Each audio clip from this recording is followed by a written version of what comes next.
Let's do this. Your weapon will definitely...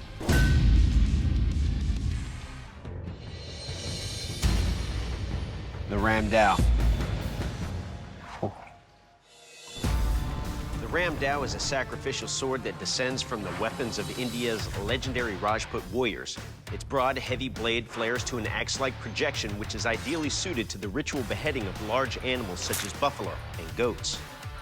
These sacrifices were made to the Hindu goddess of death, Kali, whose symbolic eye is often etched on the flared end of the blade so she can watch over the ceremony. The eye of Kali can be seen on the Ramdao wielded by Zod in the comic series Berserk. Good luck, bladesmiths. We'll see you in 4 days. My name is Josh Navarrete. I was born in Mexico, and we came to the United States when I was a kid. This is going to be a huge challenge. There's gonna be tears, sweat, and probably blood, but I wanna go. So far, we got the basic profile done, everything ready for quenching. Hopefully it worked. Yeah! I've never done finial. This was definitely very challenging. I went with a diamond-looking piece, but no matter how beautiful the blade is, if you miss one of the parameters, you're out of the competition. My name is Ben Spangler. When I was 15, I was hanging out at my parents' farm and I found a bucket of blacksmithing tools. I figured, let's give it a shot. And I liked it so much, I kept doing it ever since. So what I'm gonna try and do first is throwing out the tang. I'm gonna do a through tang. Oh, here it goes. Boom! This is my homemade belt grinder. And this is how I have to start this thing.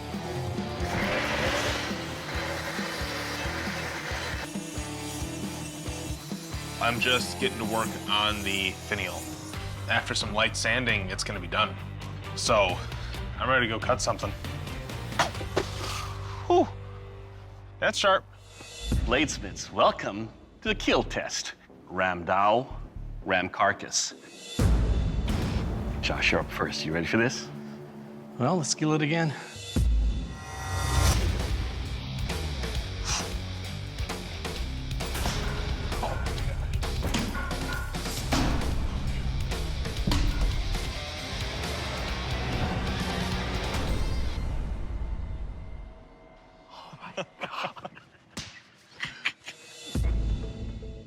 All right, Josh, let's talk about your Ramdao here.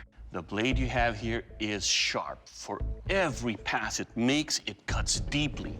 But I also love what you have here in sense of balance, that even though it's a chopper, the recovery is just comfortable enough to where you can cut all the way through. It feels good in the hand, it's got a great balance, and most importantly, it will kill. That's Good awesome. job. Thank you. All right, Ben, it's your turn. You ready for this? I'm excited, let's do it. Something's off about this design. It's part of the perimeter, it's part of the design. I don't know what's going on. Ben, your blade doesn't have a finial bull. It's one of the defining characteristics of the Ramdao. It was also one of the parameters. And the judges feel that your blade cannot be tested evenly and fairly with Josh's. Please leave the forge. Josh, congratulations. You're the Forged and Fire champion, and that's a title that comes with a check for $10,000. Come on forward and shake our hands, brother. I cannot believe this is happening. I think what I'm gonna do with the $10,000 is gonna go to open a shop where I'm gonna be providing workshops for at-risk youth.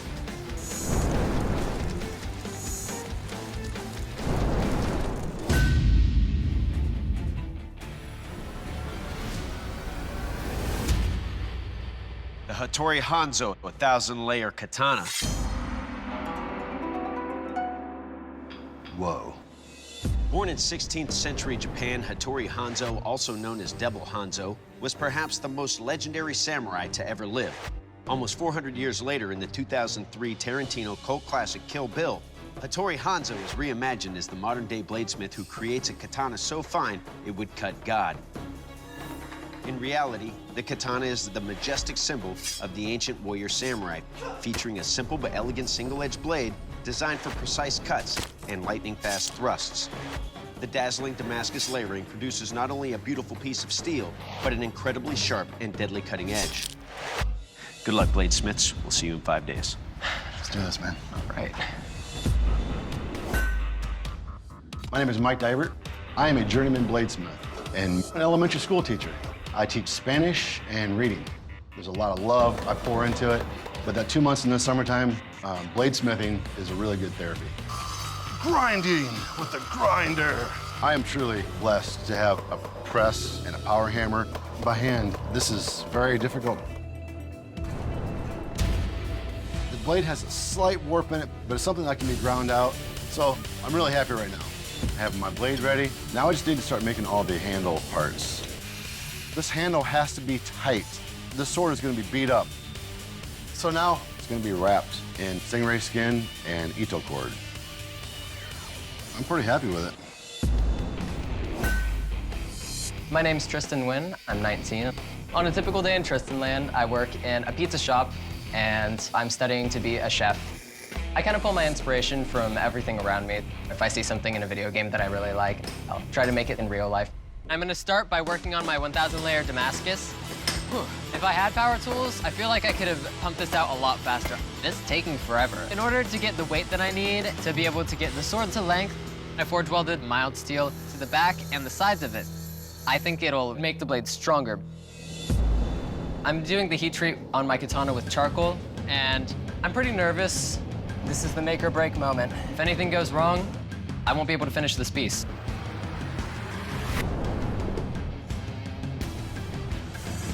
Straight. Woo! My biggest deviation from the tradition is I'm using shoelaces for my wrap. It just feels the nicest, but they're shoelaces. Yeah, everything feels really together. Let's go hit things.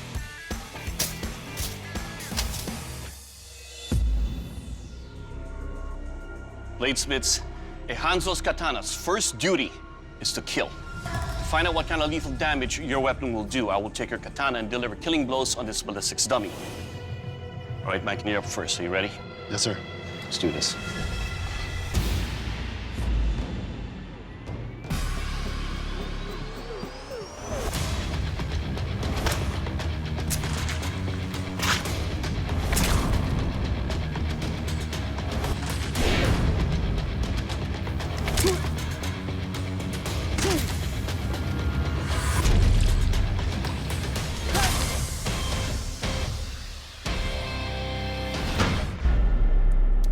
Yes.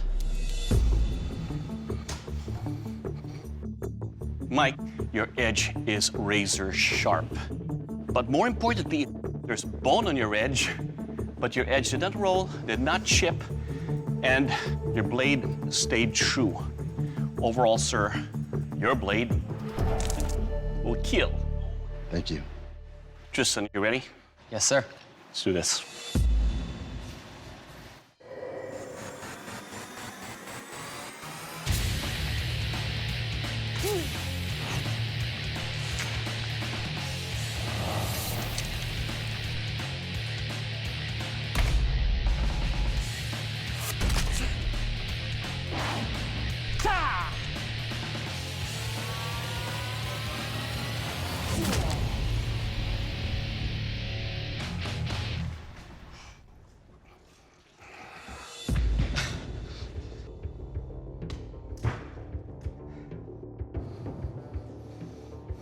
All right, Tristan, the balance of your blade is very good. It's light, it's fast, it's easily maneuverable. But when steel meets the skull, there were some problems. Your blade took a serious bend. Also, on the edge right here, you took some chipping. But overall, looking at the dummy, I think your weapon will definitely kill. Thank you. Gentlemen, the second duty of a Hanzo katana is that it is to be sharp. It is said that a Hanzo katana is as sharp as 1,000 razor blades. Now, a sharp blade should cut cleanly through tatami mats. A dull blade will crush, bend, or get hung up. A dull blade is not a Hanzo katana. Mike, you're up first. You ready for this? Yes, I'm ready.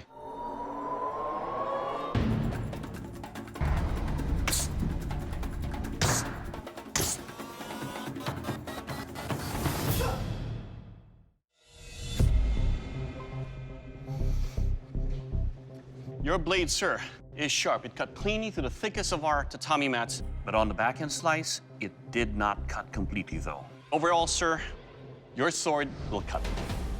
Thank you. Tristan, your turn. You ready? Ready as I'll ever be, sir.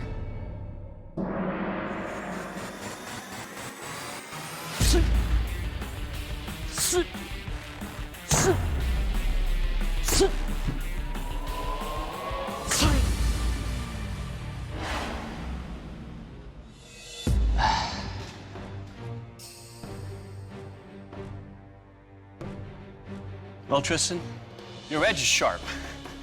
It can cut through the tatami mats. My concern is the strength of your blade. It picked up another bend. Now you have 2 bends on your blade, especially right here, close to the guard. Tristan, this Hollywood competition has been exciting and dramatic. You've been at the epicenter of all of that drama. Nobody is questioning the strength of your character. However, the strength of your blade is such that we can no longer continue to test it. For that reason, I have to ask you to please leave the forge. Mike, you are an unstoppable force in this competition, and your Hattori Hanzo 1,000-layer katana is absolutely deadly, earning you the title of Forged in Fire champion and a check for 10 grand. Good job, brother. I am Forged in Fire champion, and it feels awesome.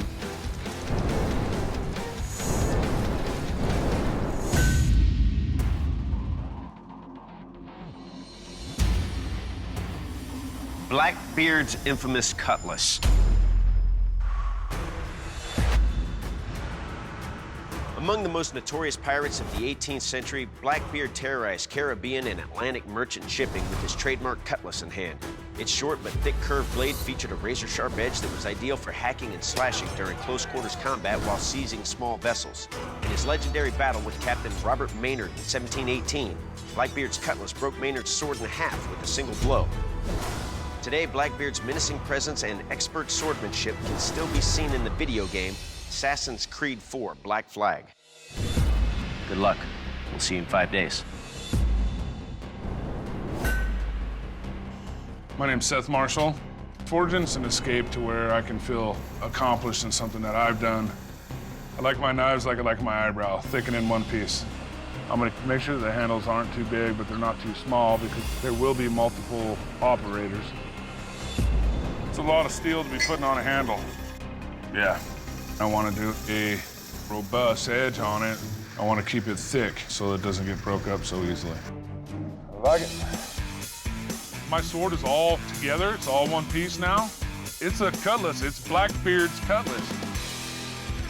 Heavy-ish. My name is Jason Crum. At night, I'm a bladesmith, but during the day, I host a morning radio show. When I meet people, they go, hey, talk in your radio voice, and this is it. This is me. But they want me to say something like, hey, guys and gals, kids, welcome to the show. I have no press, no power hammers. My power hammer is, look at that, huh? This is the problem. You get an arm like that and one like that. The plan is to take it one piece at a time and forge it as if I was forging a jigsaw puzzle.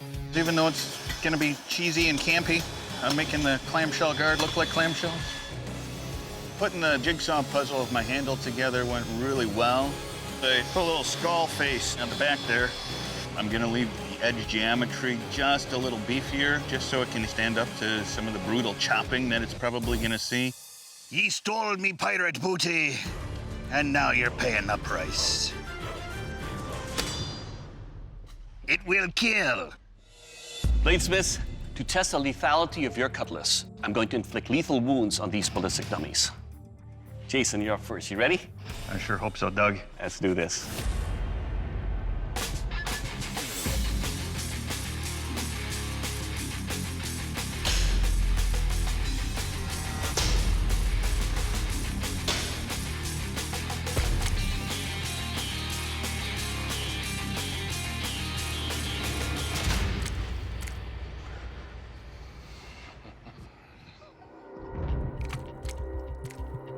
All right, Jason, you got a very big handle here.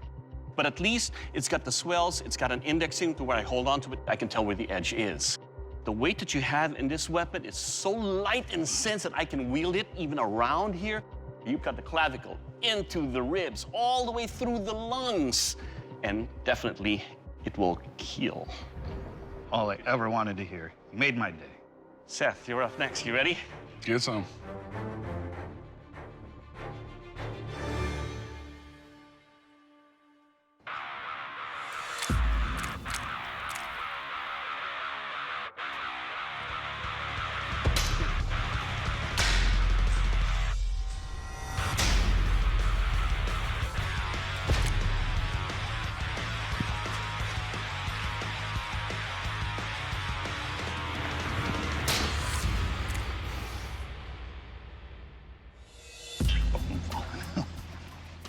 All right, Seth. Your sword is forward heavy without a balance coming back. I don't know whose shoulder is going to hurt more. The dummies are mine, but your weapon, sir, will kill. Thank you. Test the strength and durability of your swords. I'll be chopping through these bones and then attacking that peg leg. Now remember, this test is not about what your blades do to these targets. It's about what these targets do to your blades. Jason, you're up. Are you ready? Nope.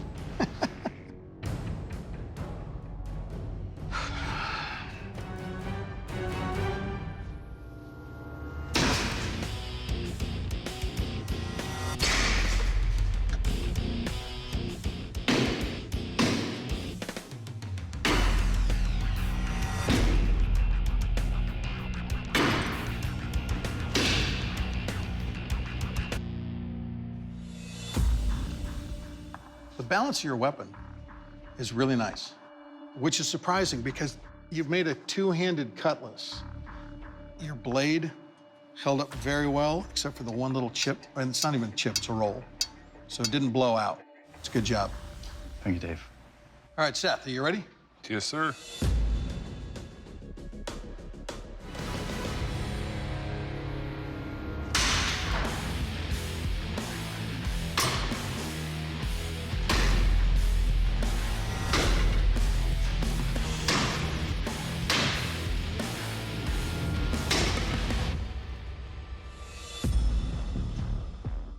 All right, Seth. First up, this thing's a beast. It is probably a pound heavier than your competitor's sword. Your blade, I mean, I can run my fingernail down this. I can see a couple of glinting spots, but it really didn't take any damage. All right, bladesmiths, let's find out if there's any edge left. This is the rope cut and pirate sail slash. To test the edge of your cutlass, I will cut this rope, which will raise the sail, and then I will slash the sail. This is all about what your sword will do to the sail and rope. Jason, you up first. Ready? Yes, sir.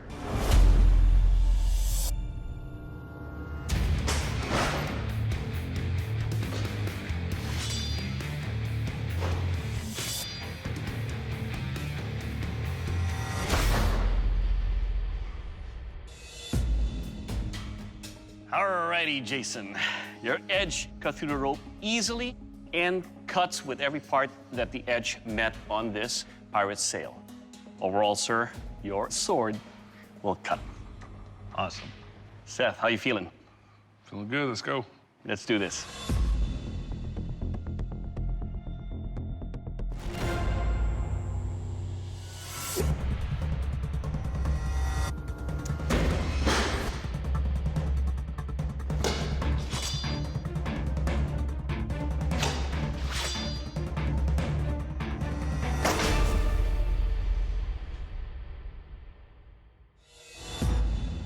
All right, Seth. What are the chances you find a very dull spot on the first cut on the rope? But on the second cut, it found another spot that was sharp. But on the sail, working a heavy sword like this affects my cuts. Jason, Seth, the judges have tested your weapons, and they've made a final decision.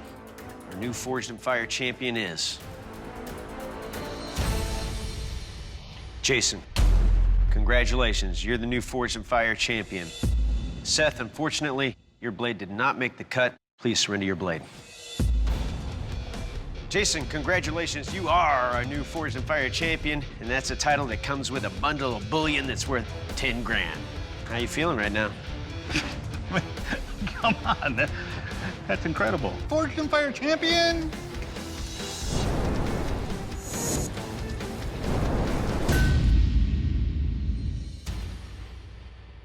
The Celtic Anthropomorphic sword. The Celtic Anthropomorphic sword is an Iron Age weapon that's both elegant and lethal. It boasts a distinctive hilt displaying anthropomorphic, meaning human-like features, often cast from bronze. Fearsome killer, the sword's strong double-edged point can be used as a deadly thruster, as well as a swift slasher, capable of quick attacks in close quarters combat. A classic of Iron Age Celtic weaponry, the sword battles on in popular culture, including the 2011 historical drama, The Eagle. Good luck, bladesmiths. We'll see you in 5 days. Good luck. Yep. My name's Bill Benke. I'm from Kingsley, Michigan. I'm 71 years old. I've been forging for about 40 years now. I've watched the show quite a bit, and I thought, I could do that. So this is my test. Time will tell. The first thing I got to do today is get my steel cut for the Damascus. I want to try for a high layer count, something that makes the steel look shimmering in the light. That's a big billet. I need to get the castings done. The only thing I can think of is making like a cookie pattern. It's like this. I put an African blackwood handle onto it, so I hope it kind of matches the darkness that's in the Damascus. I know it'll cut. I got 2 Band-Aids to prove it right here.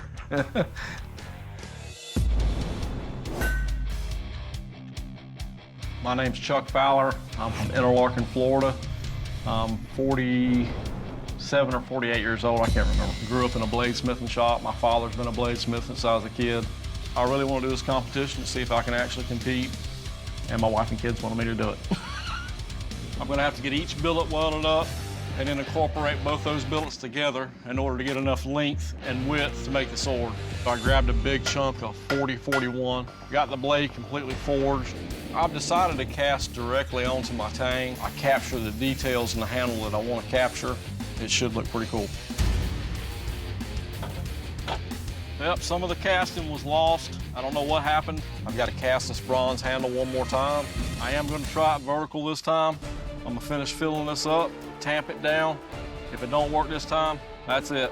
In theory, I could actually bury the handle deep enough to where the molten bronze would go down and have nowhere to escape and go around the tang.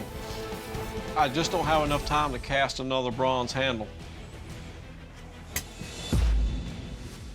Wasn't enough. Looks like shit. I'm over it. All this work for nothing. My second attempt at casting is a bust. I'm done. I am done. No more. Or I'm ready to just quit. I'm not going to complete the sword at all. But then I got to think about Bill. It wouldn't be fair to him, so I continue on. I want to get a completed sword up there, so I'm just going to do it my way, make it look as good as I can.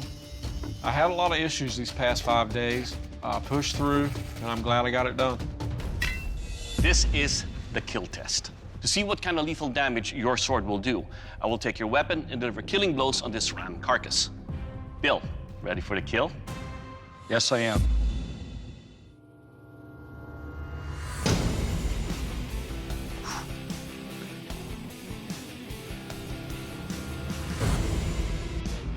Man.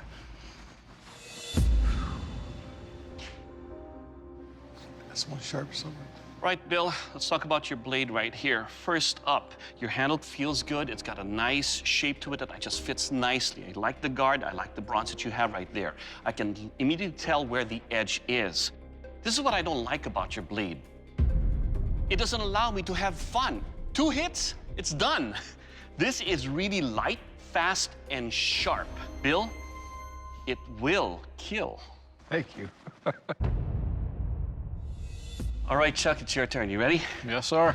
Let's do this. I'm feeling a little anxious. What are you thinking right now? That's a lot of weight, man. Chuck, Doug's taking a look at your sword.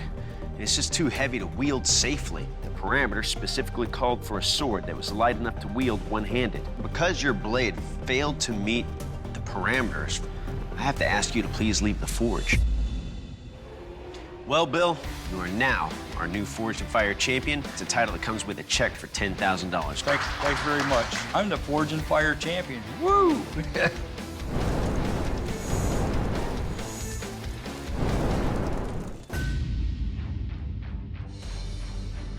The Glaive Guisarme. What? Oh. Commonly seen on battlefields during the medieval era, the Glaive Guisarme was one of the principal weapons for European foot soldiers in combat.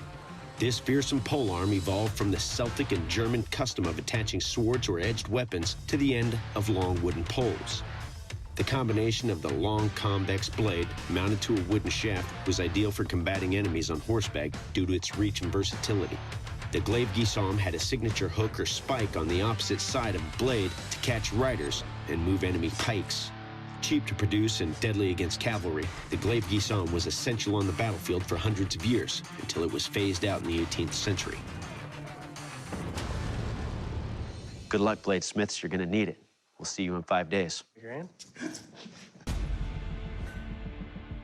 My name is Alex Eisenberg. I'm 29 years old. I own a tattoo shop and am a full-time tattoo artist as well as bladesmith. Most of my tattoos are a representation of something that's happened to me, and the rest of them are just stuff that I thought was cool and I liked, and I said, I want that one. The steel I've chosen to make the socket out of is just a regular mild steel pipe. My weapon is too long for either oven, and I want to make sure I get a good heat treat. So we are running dueling ovens. There we go. All right, good. Preparing the wood to be inserted into the socket, I've left it pretty snug, so it's gonna be a hammer fit. I've completed my weapon, and I feel great about it. I put my best forward, and I left it all out there. I'm excited to see what it does, and I think it'll do well. My name is Nick Santella. I am 39 years old, and I am a geologist. I would say that being a geologist, I do have a little extra insight in the materials. Not that I have a very technical approach to blacksmithing. I'm more pound away and see what happens. My shop is a pretty traditional setup. Oh, I'm still not quite getting the kind of heat I'd like. I need a bigger blower, and the biggest blower that I've got is a shop vacuum. Well, this is exactly what they always tell you not to do, so... Listen, that's what I'm talking about. But it's not taking a whole lot of time for me to wear out. It'd be easier with a big burly man to strike for me. I'm gonna call that good. I know it's a critical parameter to make sure that the head doesn't come loose, but I'm getting pretty impatient. I think that's good enough. I would definitely do it different and better if I were to do it again, but, you know, for here and now, I'm pretty happy with it. Well, it prunes. To see what kind of lethal damage your weapon will do, I'll take your Glaive Guisarme and deliver thrusts and slashes on this deer carcass. Nick, you're up first. You ready? Guess so. Let's do this.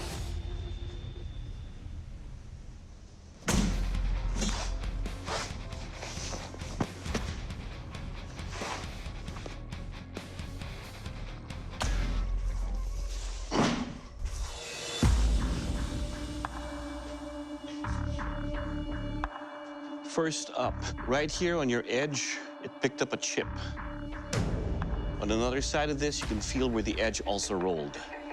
But this weapon is sharp. On the initial thrust, it's got a geometry right there that penetrated deep into the carcass. Your edge right here. On slashing, it lacerated easily on the side of this deer carcass. On the third cut, the weight of this weapon is so balanced that it's easy to lacerate all the way through. Your weapon will kill. Thank you. All right, Alex, your turn.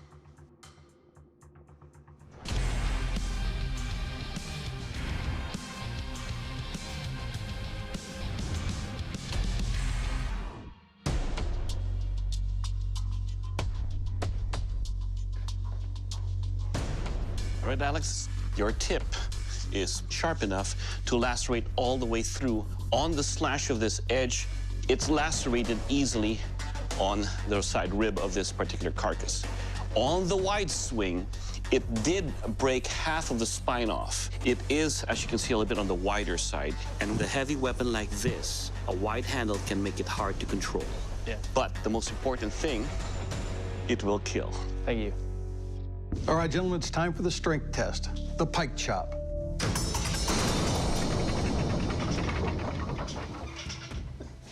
That was intense. I wasn't ready for that. Often in pike warfare, the glaives or weapons like them are used as a secondary line of defense to push the pike up out of the way and or to chop at the pike shaft. So to test the strength and durability of your weapons, including the hook on the back, I'll be pushing these pikes up into position, then chopping at them with the blades. All right, Nick, you're up first. You ready? Yes, sir.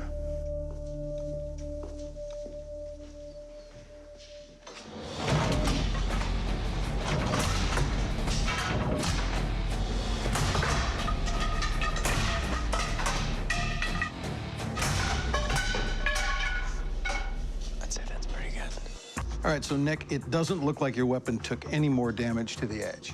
The weight of your blade is very nicely balanced. It's a good design, definitely a strong blade. Nicely done. Thank you. Alex, you ready? Yes, sir. Don't break it. Be nice.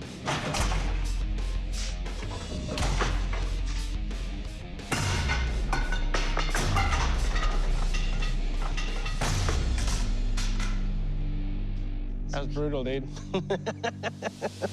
First off, your blade did take some damage here. They're very small chips and rolls. Your flanges here are just wide enough that when I pushed forward, I managed to grab 2 rows of pikes and push them back at the same time. Balance is nice on it. The shaft is pretty wide. It's not too big, but it's right on the outside edge of what's comfortable for my hand. But everything held up, everything's solid. Thank you. All right, gentlemen, now it's time for the sharpness test. To test the sharpness of your blade, I'll be cutting these ropes. Now that releases the bag, and then I'll be cutting the bag. Now, unlike the strength test, this is all about what your weapons do to these targets. Nick, you're up first. You ready? Nick.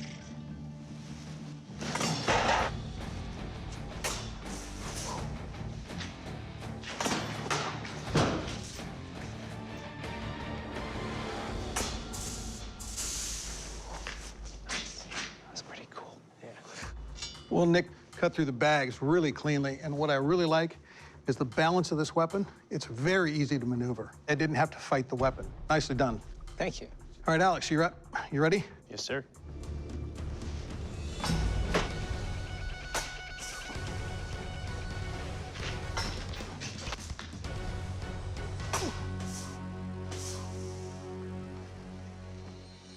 All right, your blade is wicked sharp.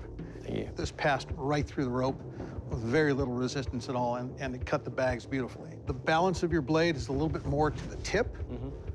So the one thing about this blade when I cut with it is slowing it down after the cut. But it's a beautiful cutter. Did a great job. Thank you. Nicely done. Nick, Alex, you've both done an incredible amount of work on your finale weapons. However, there can only be one Forged in Fire champion, and that champion is Nick. Congratulations. You are our next Forged in Fire champion. Alex, please surrender your blade. Nick, congratulations. You are our new Forged in Fire champion, and that's a title that comes with a check for 10 grand. Good job. I got to make some really cool stuff, meet some really cool people, and being champion, that's just a really cool bonus.